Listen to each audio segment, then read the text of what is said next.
Assalamualaikum warahmatullahi wabarakatuh. Alhamdulillahilladzi arsala rasulahu bil huda wa dinil haq liyuzhirahu 'ala ad-din kullih walau karihal musyrikun. Asyhadu an la ilaha illallah wahdahu la syarika lah. Lahul mulku wa lahul hamdu wa huwa 'ala kulli syai'in qadir. Wa asyhadu anna Muhammadan 'abduhu wa rasuluh. Al-badrud duja was sirajul munir. Allahumma salli wa sallim wa barik ala habibina wa syafi'ina wa imamina wa qudwatina Muhammad ar-rahmatil muhda wa ni'matil musda wa ala alihi wa sahbihi wa man tabi'ahu wa nasarahu wa wala. A'udzu billahi minasy syaithanir rajim. Walladzina amanu wa hajaru wa jahadu fi sabilillah walladzina awaw wa nasaru ulaika humul mu'minuna haqqan lahum maghfiratun wa rizqun karim. Dan orang-orang yang beriman, yang berjihad, yang berhijrah, dan mereka yang memberi pertolongan dan perlindungan kepada mereka yang berhijrah, mereka itulah orang-orang yang beriman sebenarnya. Bagi mereka keampunan dan rezeki yang mulia diberkati oleh Allah. Yang amat berhormat Datuk Menteri Setia Datuk Haji Ahmad Yaakob, Menteri Besar di Kelantan Darul Naim, Yang berhormat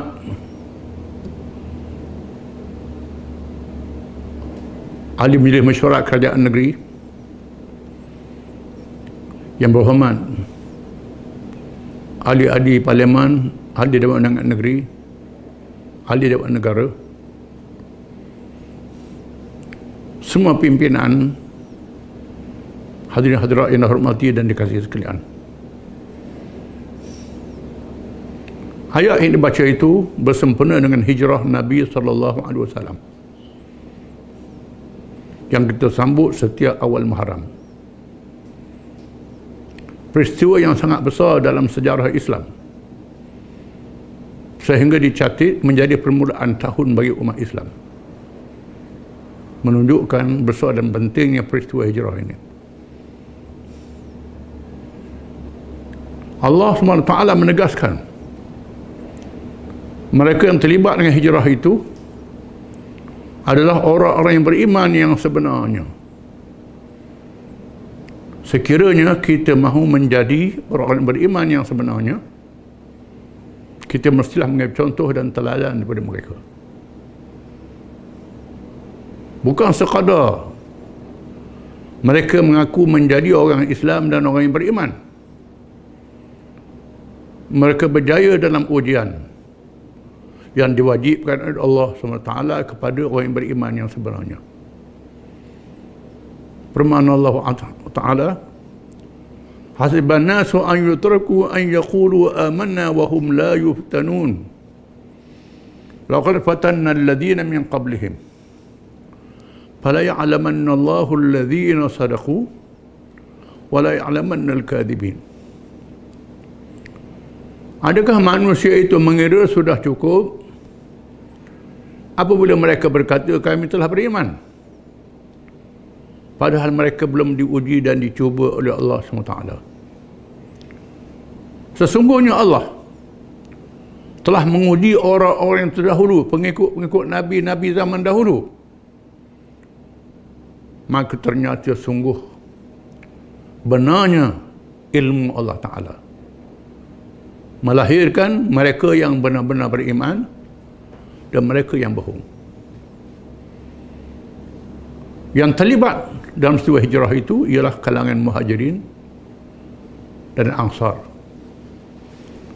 Kalangan Muhajirin ialah orang-orang Islam yang pertama yang beriman di Makkah Al-Mukarramah bersama dengan Nabi SAW, yang telah diuji selama 13 tahun. Dibelasah, diseksa, berbagai-bagai jenis kezaliman. Ada yang mati syahid, dibunuh, diunyanya dengan sekeras-kerasnya.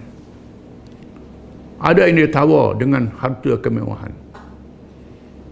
Diuji oleh keluarga yang tersayang untuk menentukan sama ada mereka meletakkan iman dan Islam perkara yang pertama bagi diri mereka. Tidak dinafikan bahawa menjaga diri, menjaga keluarga, menjaga harta adalah penting bagi kehidupan manusia. Tetapi menjaga agama lebih penting daripada segala-galanya. Kerana agamalah yang menyelamatkan segala-galanya. Menjadi berkat. Selamat dunia dan akhirat. Tanpa agama tidak ada keberkatan, tak selamat dunia dan akhirat. Petunjuk Allah Ta'ala mewajibkan setiap mereka beriman itu meletakkan kepentingan iman dan Islam hendaklah yang pertama. Mereka diuji oleh Allah Ta'ala, terbukti ketahanan yang sungguh-sungguh, kerana mereka bukan sekadar untuk menjadi orang mengaku Islam dengan mengucap dua kalimah syahadah. Dalam masa yang sama mereka memikul tanggungjawab untuk menegakkan Islam dalam sebuah negara yang berdaulat, melaksanakan hukum Allah dengan sempurna bagi kehidupan manusia dan menyampaikan Islam ke seluruh dunia. Bukan calon-calon manusia untuk memikul tanggungjawab ini. Setelah nyata mereka diuji selama beberapa tahun dan berjaya, maka Allah Ta'ala mengizinkan supaya mereka berhijrah. Ayat dibaca tadi ditafsirkan oleh banyak ayat-ayat Quran dan oleh hadis Nabi SAW. Tafsirul Quran bil Quran, tafsirul Quran bis sunnah, bis sirah nabawiyah. Di antara ayat Quran menafsirkannya ialah Inna Allah yudafi'u 'anil ladzina amanu. Inna Allah la yuhibbu kulla khawanin kafur. Udhina lil ladzina yuqataluna bi annahum zulimu. Wa inna Allah 'ala nasrihim laqadir. Alladzina ukhriju min diyarihim bighairi haqq illa an yaqulu rabbuna Allah.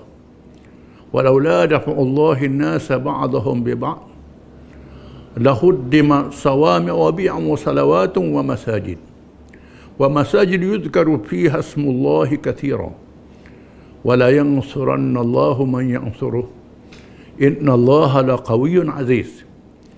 Alladzina in makkannahum fil ard aqamu as-salah wa atawu az-zakah wa amaru bil ma'ruf wa nahaw 'anil munkar walillahi 'aqibatul umur. Sesungguhnya Allah berjanji mempertahankan orang-orang yang beriman. Allah tidak mengasihi mereka yang kufur dan khianat, yang khianat dan kufur. Diizinkan kepada mereka yang telah diperangi. Sesungguhnya mereka itu telah dizalimi dan Allah berjanji untuk memberi pertolongan kepada mereka. Mereka itu ialah orang-orang yang dihalau dari tanah air mereka, Makkah Al-Mukarramah. Itu Nabi SAW dan sahabat-sahabat yang berada di Makkah. Tidak ada kesalahan yang mereka buat, melainkan mereka menegaskan, mereka bercakap Rabbun Allah, Tuhan kami ialah Allah. Rabbun Allah, Tuhan yang menjadikan kami, yang menterbi urusan kami, yang mengurus kehidupan kami, semuanya adalah Allah. Itu saja kesalahannya. Dan kalau Allah tidak menjadikan manusia itu berlawan di antara satu sama lain, golongan yang menegakkan Islam dengan golongan yang menentangnya, golongan yang benar menentang golongan yang salah, yang adil menentang golongan yang zalim. Nasa dibinasakan rumah-rumah ibadat, tempat-tempat sembahyang penganut agama Yahudi, gereja-gereja Kristian, dan masjid-masjid orang Islam yang disebut di dalamnya nama Allah. Demi sesungguhnya Allah berjanji untuk menolong sesiapa yang menolong bagi menegakkan agamanya. Dan Allah itu maha kuat lagi maha perkasa. Orang-orang yang kami berikan kepada mereka kuasa memerintah di atas muka bumi. Mereka mendirikan salat, mendirikan sembahyang. Orang yang ada hubungan dengan Allah, yang menunaikan zakat, melaksanakan konsep ekonomi yang adil, melakukan kebajikan, berkebajikan, mencegah kemungkaran dengan kehebatan syariat Allah Ta'ala.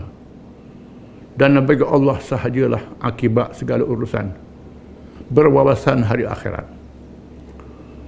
Dengan makna dilakukan hijrah untuk melangsungkan perjuangan bagi menegakkan Islam, sehingga menegakkan negara masyarakat majmuk, sebuah negara yang besar yang memimpin seluruh manusia, bukan sahaja orang Islam, termasuk orang bukan Islam, memberi perlindungan dalam keadaan mengajak manusia mengikut Islam tanpa paksaan, tidak ada paksaan, kerana nak suruh orang beriman tak boleh dipaksa.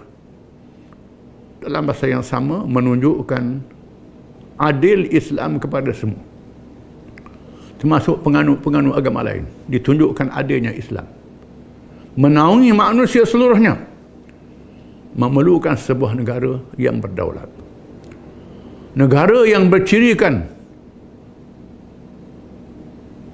mendirikan salat, ada hubungan dengan Tuhan, melaksanakan ekonomi yang adil, zakat, berkebajikan, amar makruf, dan kehebatan undang-undang nahi mungkar, yang punya wawasan hari akhirat. Bagi melaksanakan kewajipan ini, maka Nabi SAW menolak tawaran untuk menjadi raja di Mekah, tawaran menjadi pemimpin di Mekah, dengan tawaran yang lumayan harta kekayaan, ditolak oleh Nabi SAW kerana tidak memenuhi sifat negara yang diperintah oleh Allah Ta'ala. Disebutlah ayat itu. Akhirnya Nabi SAW mencari negeri lain di mana rakyatnya mengizinkan Islam ditegakkan di buminya. Lalu diambil kesempatan daripada mereka yang berhimpun di Mekah tiap-tiap musim haji. Kerana orang Arab menjadi amalan mereka mengerjakan haji, menghidupkan syiar ibadat yang dibawa oleh Nabi Ibrahim AS. Ibrahim adalah rasul yang dipuji oleh penganut semua agama, bukan sahaja orang Islam, termasuk orang Yahudi, termasuk penganut Kristian, termasuk orang musyrikin. Mereka memuliakan Nabi Ibrahim AS.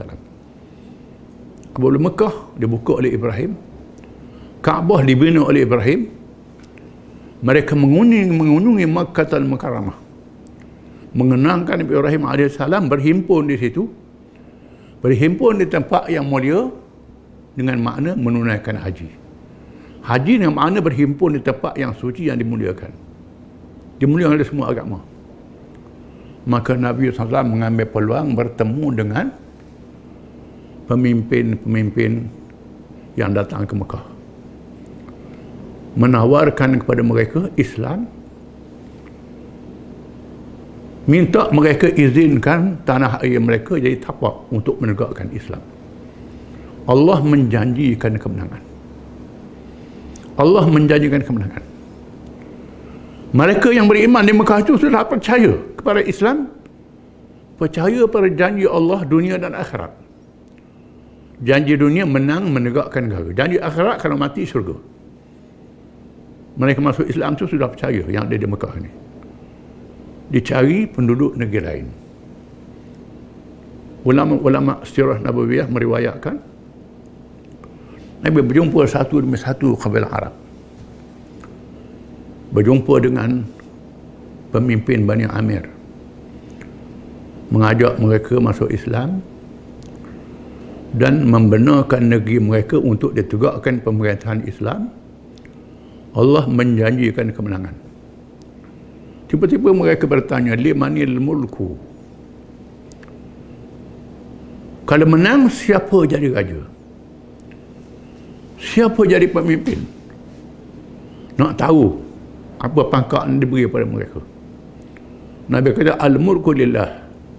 Itu kepunyaan Allah. Kata pemimpin Bani Amir, kalau itulah janjinya, tak nyata, tak terang nak beri apa jawatan pada kami, maka kami tak bersedia. Lalu Nabi dan Sayyidina Abu Bakar mengiringinya berundur daripada khemah Bani Amir pergi ke khemah Bani Syaiban, menawarkan Islam kepada pimpin Bani Syaiban. Tiba-tiba mereka tanya, apa dia Islam? Kamu nak tahu Islam? Nabi dah janji, kalau beri Islam ni berkuasa di negeri mereka, Allah menjanjikan kemenangan. Kamu nak tahu apa dia Islam? Yang ini cerdik pada yang pertama tadi. Nak tahu apa dia Islam. Bila Nabi menerangkan Islam, Nabi baca ayat Quran, dia dengar ayat Quran, ayat itu sangat hebat. Ini kata ni bukan ucapan manusia, ini ucapan Tuhan yang menciptakan langit dan bumi. Inna Allah ya'muru bil 'adli wal ihsan wa ita'il qurba wa yanha 'anil fahsya'i wal munkari wal baghi ya'idukum la'allakum tadhakkarun. Mengikut riwayat Nabi baca ayat itu. Bila dengar, ini bukan ucapan manusia. Ini firman Tuhan. Ditanya lagi, apa dia cara nak masuk Islam? Nabi kata, qulu la ilaha illallah. Kamu kena kata la ilaha illallah. Tidak ada Tuhan yang sebenar melainkan Allah. Bila mendengar ucapan Allah, dia terkejut. Pemimpin Bani Syaiban berkata, hadza amrun takrahul muluk idzan tuhadibuka al-arab wal ajam. Kalau inilah yang kamu ajak, bermakna kamu akan diperangi oleh semua raja-raja yang ada di dunia. Semua bangsa yang ada atas dunia, Arab dan bukan Arab, akan menyerang kamu. Ini perkara yang sangat besar, terpasang berdepan di seluruh dunia. Ajaran yang kamu bawa ni betul, benar, kami percaya. Tetapi nak menghadapi seluruh dunia ni berat. Kalau sekadar menghadapi orang Arab saja kami sanggup. Tapi nak menghadapi Parsi, kuasa besar dunia, tambah Rom pula, ini satu cabaran yang besar. Nabi kata, orang yang nak ikut aku mestilah orang yang sanggup menghadapi cabaran yang datang dari segenap penjuru. Kalau tak sanggup hadap musuh yang datang dari timur dan barat, utara dan selatan, tak boleh ikut. Tak mengapa. Percayalah Islam akan menang. Islam akan menang. Islam dia benar. Islam akan menang. Bila kamu dengar kami sudah berjaya, sila datang berjumpa dengan kami. Lalu pemimpin mereka berjanji. Nabi berundur daripada khemah Bani Syaiban. Nabi kata, yang ini baik sikit pada waktu tadi. Yang ini sudah mengaku Islam tu benar. Akhirnya Nabi SAW bertemu dengan Aus dan Khazraj yang datang dari Madinah. Penduduk Madinah, Aus dan Khazraj ini bercampur dengan masyarakat Yahudi yang berhimpun di Madinah. Masyarakat Yahudi, Bani Quraidah, Bani Nadir, Bani Qainuqa, banyak berada di Madinah. Ada riwayat mengatakan mereka pernah datang haji ke situ kerana mereka juga memuliakan Ibrahim AS. Ada kabilah mereka singgah di Madinah kerana mereka tahu tentang zahirnya Nabi akhir zaman. Madinah ni satu bumi yang berkat, mereka lihat. Tanahnya subur, subur bumi Madinah ini. Barangkali di sinilah akan berlaku hijrah Nabi akhir zaman. Ulama-ulama mereka, rabai-rabai mereka, tok guru mereka bersyarah, mengingatkan pengikut-pengikut mereka tentang zahir Nabi akhir zaman. Memanglah cerita Nabi akhir zaman ni disebut dalam Taurah, disebut dalam Injil, disebut oleh padri-padri dan pendeta-pendeta Yahudi. Orang-orang Madinah yang bergaul dengan Yahudi ini mendengar kisah-kisah ini. Dan sebab itu bila mereka mendengar penjelasan Nabi SAW, dengan mudah mereka menerima Islam. Ada antara mereka pula merasakan mereka ada masalah. Sudah ratus tahun berperang antara Aus dan Khazraj, tak boleh selesai kerana sifat-sifat jahiliah yang ada pada mereka. Mudah-mudahan dengan adanya Nabi bersama dengan mereka, mereka jadi baik, mendatangkan keberkatan. Akhirnya Aus dan Khazraj bersedia untuk masuk Islam dan bersedia untuk berbai'ah. Mengikut sirah Nabawiyah 2 kali bai'ah. Yang pertama bai'ah tentang akidah, tentang akhlak. Bai'ah yang kedua berkait dengan politik untuk menegakkan negara. Yang penting ialah bai'ah politik yang membawa pada hijrah. Nabi minta supaya mereka menghantar wakil. Bertemu dia Al-Aqabah secara rahsia, secara sunyi. Maka datanglah pemimpin Aus dan Khazraj. Dia serta ada 2 orang muslimat, ada 2 muslimat hati sama. Lalu mereka meminta bai'ah. Mereka tanya, apa yang diminta pada kami? Ala ma nubayi'uka. Rasulullah nak minta kami berbai'ah apa? Bai'ah ni dengan makna jual. Perkataan bai' jual. Jual apa? Jual diri, jual harta untuk menegakkan Islam. Untuk membeli pahala yang dijanjikan oleh Allah. Sanggup menjual dunia kerana akhirat. Ini makna bai'ah. Bai'ah ialah jualan untuk mendapat janji Allah Ta'ala. Bai'ah ni bukan sembarangan. Hanya mereka beriman saja sanggup. Bila mereka tanya apa nak bai'ah, Nabi kata, bay'uni ala sam'i wa ta'ati bin nasyati wal kasal, wa ala nafaqati bil usri wal yusr, wa ala al-amri bil ma'ruf wa nahyi 'anil munkar, wa ala an taqumu fillah wa la ta'khudhukum billahi lawmatu la'im, wa ala an tansuruni wa tamna'uni minhu mimma tamna'un minhu ahlikum wa amwalakum falakumul jannah. Aku minta kamu berjanji berbai'ah pada aku. Yang pertama, mentaati perintah aku di masa rajin dan malas. Bila aku perintah, sama ada rajin, sama ada malas, mesti ikut. Yang kedua, sanggup membelanjakan harta di masa senang dan susah. Bukan aku nak bagi duit, aku nak minta duit, nak minta belanja daripada kamu. Masa senang, masa susah, kamu sanggup menyumbangkan harta kamu. Yang ketiga, menyuruh pada yang baik dan mencegah kemungkaran. Yang keempat, bangun, bukan duduk diam, bangun, menyatakan yang benar. Tak peduli celaan orang mencela.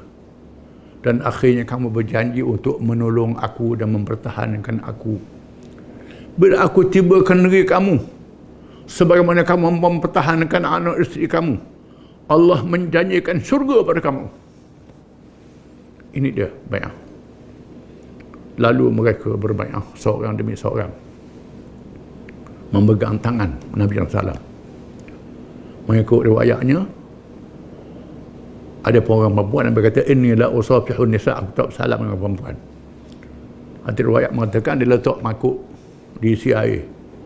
Nabi celuk tangan, yang muslimat tu celuk tangan. Mengikut riwayat. Ada riwayat begitu. Berbai'ah. Setelah bai'ah, ada kerana mereka menunjukkan mereka percaya Islam yang akan menang. Wahai Rasulullah, nanti bila sudah menang, Rasulullah balik meninggalkan kami, balik ke Mekah semula. Nabi kata, tidak, aku berjanji mati bersama denganmu. Aku duduk Madinah sahabat mati, Nabi berjanji. Lalu seorang daripada mereka, Rasulullah, nak suruh kami buat kerja malam ni selalu ke? Kami sanggup hadapi semua yang ada di Mina ni. Sanggup nak lawan selalu. Nabi kata, jangan lagi, sabar dulu balik. Mereka pun balik ke Madinah. Setelah ada kumpulan ini, barulah dia lakukan hijrah. Dalam keadaan Islam masih belum kuat. Orang yang berani, pahlawan-pahlawan yang hebat macam Saidina Umar boleh berhijrah dengan terang-terang. Orang yang ada keluarga melindungi dia, boleh keluarga melindungi dia. Ada orang yang terpaksa bersembunyi berhijrah ni. Ada yang boleh bawa anak isteri, ada tak boleh bawa anak isteri, tinggal dulu anak isteri, tinggal harta, tinggal anak isteri, pergi Madinah dulu, menunjukkan ada keyakinan Islam akan menang. Bukan sekadar masuk Islam saja, mereka berislam, Islam itu menang, mereka percaya. Menunjukkan hijrah ni bukan jadi pelarian. Ada orang kata pelarian, bukan. Pelarian ni lari dah balik-balik. Untuk bawa nyawa, bawa diri cari kerja. Di mana-mana dapat perlindungan, cukup. Hijrah tidak. Hijrah ni berpindah untuk merancang, melangsungkan perjuangan. Termasuk mereka yang sudah berhijrah di Habasyah. Ada sahabat 2 kali berhijrah, 2 rombongan berhijrah ke Habasyah sebelum hijrah ke Madinah. Berhijrah Habasyah ni balik semula ke Mekah, bukan tak balik-balik. Ada yang daripada Habasyah pergi ke Madinah untuk mempertahankan negara yang ditegakkan itu. Ini makna hijrah. Mereka berhijrah untuk memperjuangkan Islam, menegakkan Islam. Akhirnya Nabi berhijrah, yang kita tahu semua kisah dia. Mendapat pertolongan Allah Ta'ala, berjaya diselamatkan Allah Ta'ala. Tak perlu saya cerita, kita semua tahu Nabi bersembunyi di Gua Sur dengan mukjizat yang berlaku.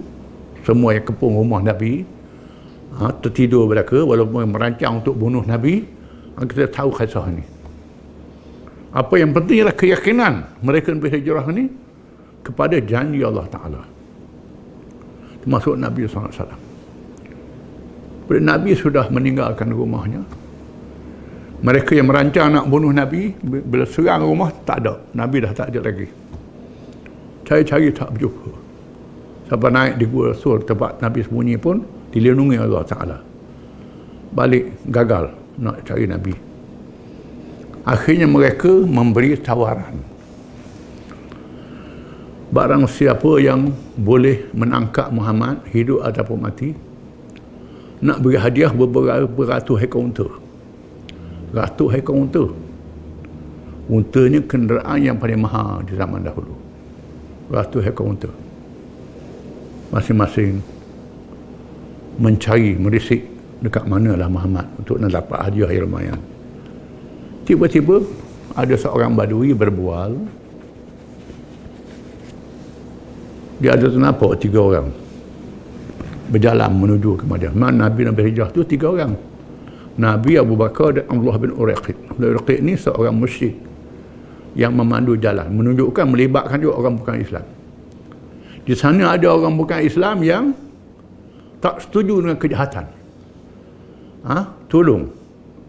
Sayyidina Abu Bakar gunakan dia. Beri upah tak beri upah tu cerita lain. Yang pentingnya dia sanggup simpan rahsia. Ada kalangan bukan Islam yang ada peri kemanusiaan, tak sanggup tengok kejahatan ini. Namanya Abdullah bin Uraiqid. Nama Abdullah tapi kafir, bukan Islam. Abdullah bin Uraiqid, Abu Bakar, Nabi SAW, 3 naik unta. Ada orang dapat kesan. Tiba-tiba perbualan dia dengar oleh surah Khalid bin Malik. Khalid bin Malik ini seorang pahlawan Mekah yang terkenal.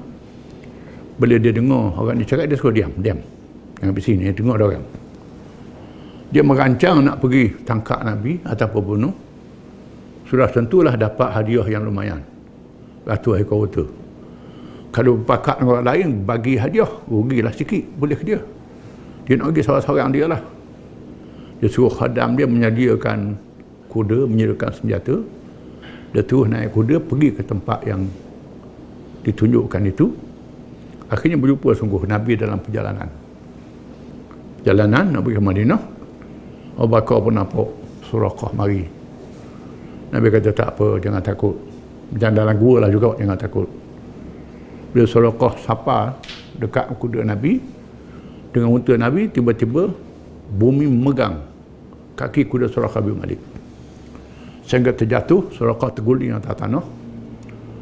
Suraqah yang degil ni naik kuda semula, kejut balik. Kejut kira baliknya pegang di bumi kuda dia, jatuh balik. Kemudian naik kuda balik yang ketiga. Sampai dekat Nabi tersungkur di situ. Lalu dia minta maaf. Dia menyerah kalah, dia tak berserang dengan Nabi. Lalu Nabi janji, wahai Suraqah, aku nak beri hadiah pada kamu, gelang kebesaran kerajaan Kisra. Ini satu janji yang sangat hebat. Nabi belum lagi sampai ke Madinah, Nabi sudah yakin Islam menang. Bukan menang di Madinah, akan menjatuhkan dua kawasan besar dunia, Parsi dan Rom. Parsi akan jatuh. Nabi berjanji nak beri gelang kebesaran Kisra pada Suraqah bin Malik. Kita selang sikit. Di mana peristiwa kejatuhan Parsi ini berlaku zaman Sayyidina Umar bin Khattab radhiyallahu anhu. Bukan zaman Abu Bakar. Bukan zaman Nabi. Nabi tak ada, Abu Bakar sudah. Nabi dah wafat, Abu Bakar dah wafat.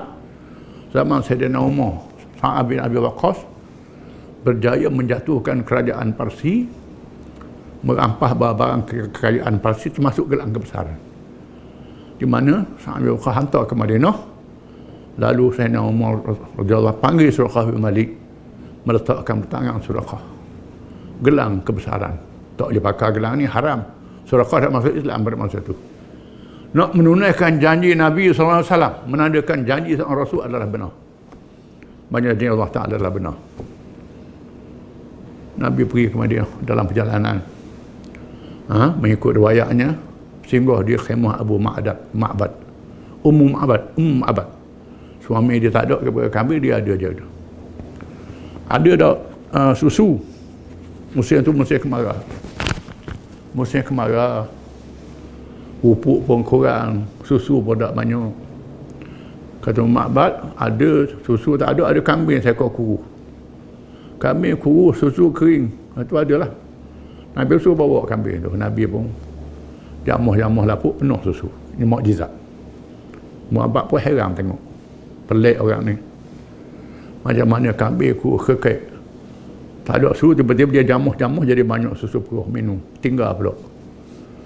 Ini masyhur dalam sirah. Ini mukjizat, tuan-tuan belajar. Kemudian Nabi akhirnya sapa ke Quba. Singgah di Quba. Quba tempat persinggahan yang pertama, tempat Nabi singgah tu dia dekat masjid. Sampai hari ni ada masjid Quba. Masjid Quba ni ada fadilat dia. Nabi bersabda, "Man tawadda'a fi baitihi wa shalla raka'ataini fi masjid Quba falahu ajru umrah." Barang siapa yang ambil wuduk di rumah dia, ataupun di hotel tempat dia duduk, kemudian sembahyang 2 rakaat di masjid Quba, Tuhan beri kepada dia pahala 1 umrah. Ini hadis yang sahih. Hadis ini ditulis di dekat mihrab masjid Quba, ataupun dekat ada di dinding ni ada tulis hadis ni. Barang siapa yang berwuduk di rumah dia, sembahyang 2 rakaat di masjid Quba, dapat pahala 1 umrah. Kemudian orang Madinah menunggu Nabi datang. Tunggu untuk sambut Nabi. Akhirnya Nabi pun masuk ke Madinah, dia sambut beramai-ramai dengan nasyid yang terkenal Ta'ala Badru Alaina. Masyhur nasyid ini. Sambut Nabi dan masing-masing nak heret unta Nabi ke kampung. Nabi kata jangan. Fa innaha ma'murah, unta dia diperintah Allah Ta'ala. Jangan heret, lock dia nak pergi di mana. Akhirnya siapa dari satu lapangan, unta pun berhenti dan menerung di situ. Menerung ni maknanya duduk. Gajah dengan unta pakai menerung di situ. Tempat tu di masjid. Dan Nabi menumpang di rumah Abu Ayyub Al-Ansari. Abu Ayyub Al-Ansari, tumpang rumah Abu Ayyub Al-Ansari. Duduk rumah Abu Ayyub Al-Ansari, kemudian Abu Ayyub suruh Nabi duduk di dekat atas. Kerana tak mahu dia duduk. Nabi duduk bawah, duduk di atas. 2 tekak rumah. Nabi kata, aku duduk bawah. senang orang nak berjumpa dengan aku.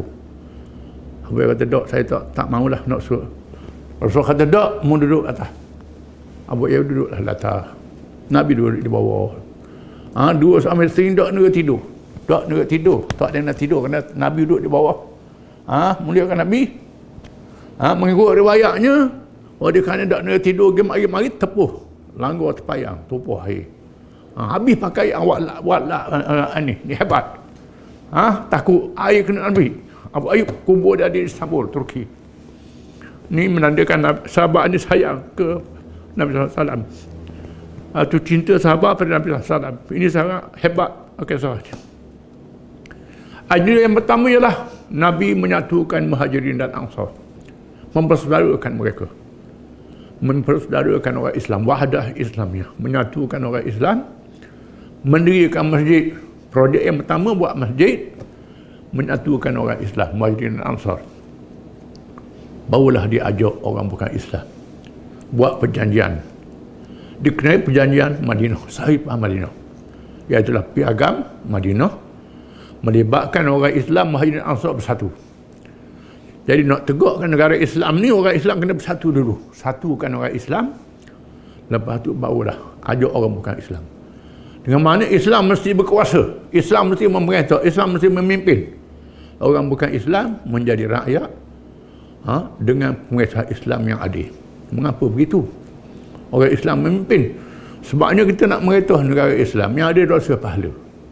Orang bukan Islam, dia tak percaya dosa pahala ni. Kalau suruh dia, tak ada dosa pahala. Dia tak fikir. Maka nak sana Islam, tak ada roh. Dibenarkan mereka duduk, boleh pegang jawatan yang tak berkait dengan agama. Tak ada salah. Jadi orang bukan Islam dibenarkan duduk di Madinah. Perjanjian Madinah yang terkenal. Dan diadakan pasar Madinah. Ada pasar. Dihidupkan pasar itu. Pasar ni boleh berniaga. Boleh berniaga. Orang Islam bukan Islam bercampur. Di mana Yathrib. Asal nama Madinah ni Taibah ataupun Yathrib. Kalau kita baca dalam Isra' Mi'raj, Nabi sampai di Taibah, iaitu ataupun Yathrib. Yathrib dan Taibah tukar pada nama Madinah. Madinah ni sangat berkait dengan masyarakat Madani. Orang cakap tentang masyarakat Madani. Manusia ni mestilah bertamadun ataupun berhadarah. Hadir satu tempat, kerana manusia tak boleh hidup, mereka berkumpul. Mengumpulkan hasil-hasil pertanian, mengumpulkan hasil-hasil galian, mengumpulkan hasil-hasil semua di pasar, di bandar, kemudian diagih kepada penduduk, kepada masyarakat. Dan hasil ini mesti dimajukan dengan ilmu dan tamadun. Maka Islam telah membina tamadun manusia dengan wahyu dan dengan ilmu kebijaksanaan manusia. Maka lahirlah sebuah negara yang hebat dalam sejarah Islam daripada hijrah ni. Tertubuhnya sebuah negara masyarakat majmuk yang memerintah dengan adil. Pada awalnya orang Islam adalah minoriti, orang bukan Islam adalah majoriti. Tak dipaksa mereka masuk Islam. Tapi orang Yahudi berperang sama sendiri. Musyrikin perang sama sendiri, bergaduh sama sendiri. Orang Islam bersatu. Bila orang Islam bersatu, orang Islam kuatlah. Ni kita orang Islam berpecah, tak boleh macam itu. Orang Islam mesti bersatu. Aus dan Khazraj bersatu, Muhajirin dan Ansar bersatu dengan persaudaraan Islam. Mereka bersatu, mereka jadi satu umat yang kuat. Lepas tu mereka ajak orang bukan Islam berada di bawah pemerintahan mereka. Pemerintahan Islam yang adil telah berjaya dibuktikan. Di mana orang bukan Islam tengok Islam ni adil, Islam ni baik, menyebabkan mereka masuk Islam ramai-ramai, bukan dengan paksaan. Masih ada yang tak masuk Islam, yang tak dipaksa. Menandakan Islam tak memaksa orang. Allah Ta'ala menyempurnakan agama Islam. Setelah Nabi berada di Madinah selama 10 tahun, diwafatkan Nabi. Setelah Islam disempurnakan, negara disambung oleh Khulafa' Rasyidin. Di mana asas yang Nabi bina, ajaran dia sudah diamalkan dan dihidup oleh para sahabat. Bila Islam berkembang ke seluruh pelosok timur dan barat, Islam telah berjaya menarik manusia masuk Islam. Bila Islam dilaksanakan, orang masuk Islam. Dengan sebab itulah musuh-musuh Islamnya sangat takut kalau Islam ni memerintah. Islam memerintah. Kalau Islam memerintah, dia akan pisah, akan usaha untuk jatuhkan kerajaan Islam ni. Kita kena sedar bahawa kewajipan mendirikan sebuah kerajaan Islam ni satu kewajipan besar dalam agama Islam. Betapa besarnya kewajipan ni sehingga bila Nabi wafat, Nabi meninggal dunia, para sahabat terus bermesyuarat. Sehingga sebahagian besar para sahabat berhimpun di Taqribah Bani Sa'idah kerana nak pilih siapa ganti Nabi menjadi ketua negara. Hanya beberapa orang saja yang ada di kubur untuk kebumi jenazah Nabi. Kerana memilih pemimpin memerintah negara lebih penting daripada mengebumikan jenazah Nabi SAW. Besarnya kewajipan negara negara ini. Ini hasil hijrah yang sangat besar. Jadi kalau kita nak belajar hijrah ni, ini satu titik tolak yang sangat penting dalam Islam. Berjaya menegakkan sebuah negara yang berdaulat, bermula dengan orang Islam bersatu. Dan sebab itu kita mesti menyatukan orang Islam dulu. Inilah kita usaha sekarang ni, nak menyatukan orang Islam di negara kita biar mereka bersatu. Yang berbagai-bagai pahaman politik, ada yang faham, ada yang tak faham, berbagai pendekatan ni bersatu membina kekuatan orang Islam untuk memimpin negara. Memimpin negara ni ialah hasil dari hijrah. Menafsirkan hijrah. Ditafsirkan oleh Al-Quran, ditafsirkan oleh hadis Nabi SAW. Ini bukan hijrah yang patut kita tahu, yang patut kita faham. Saya rasa itulah beberapa perkara yang dapat saya terangkan dalam masa yang lengkap ini. Mudah-mudahan Allah berkati majlis kita semua, dan cukup sekali itu. Wabillahi taufiq wal hidayah. Wassalamualaikum warahmatullahi wabarakatuh.